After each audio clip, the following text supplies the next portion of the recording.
Uaminifu ni mtaji, na kwenye haya maisha jitahidi sana uwe mwaminifu. Na mtu yoyote anayekuamini akakupa usimamie mradi wake au ofisi yake, fanya kwa uaminifu. Biblia inazungumza habari ya wale wazalisha waliokuwa wanafanya kazi kwa Farao, na walifanya kama kwa Bwana, sio kama kwa Farao. Madhaifu ya Farao sio kazi yao, wao walifanya kama kwa Bwana. Maandiko yanasemaje? Baadaye kwa sababu ya uaminifu wao, Mungu aliwasimamishia nyumba zao. Na ni formula ya maisha. Kabla haujapewa cha kwako, Mungu atakupitisha kusimamia cha mtu mwingine. Ndio maana fuatilia, mtu yoyote aliyeinuka alianza kusimamia vya watu, na pale Mungu akawa anapima uaminifu. Na kuna mtu umepewa kusimamia duka la mtu, umepewa kusimamia mradi wa mtu, umeaminiwa na bosi, umeachiwa ofisi. Hata kama hayupo, ukapiga ukaiba, kesho utakuwa na ofisi yako, kesho utakuwa na biashara yako, na wewe utafika level ambayo unahitaji watu wa kusimamia. Vile vile ulivyopiga, na wewe utapigwa 2 times 2 times 2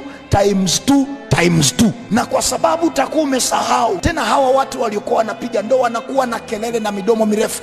Yani vijana wa leo sio waaminifu. No, apandacho mtu ndicho anachovuna. Leo na wewe unavuna kwa sababu na wewe ulipiga, hukuwa mwaminifu kwenye mali za watu. Acha na wewe upigwe, wakupige ili uwe ushike adabu. Na ukiona mtu yoyote ana mdomo anaongea, yani hawa watu, yani ukiwapa kusimamia mradi sio uaminifu. Analipwa alichopanda, na yeye alipopita kusimamia vya watu hakuwa nani? Hakuwa mwaminifu. My dear, uaminifu ni mtaji, uaminifu unalipa. Unataka kwenda mbali kimaisha, jifunze kuwa mwaminifu, na ukiaminiwa, aminika.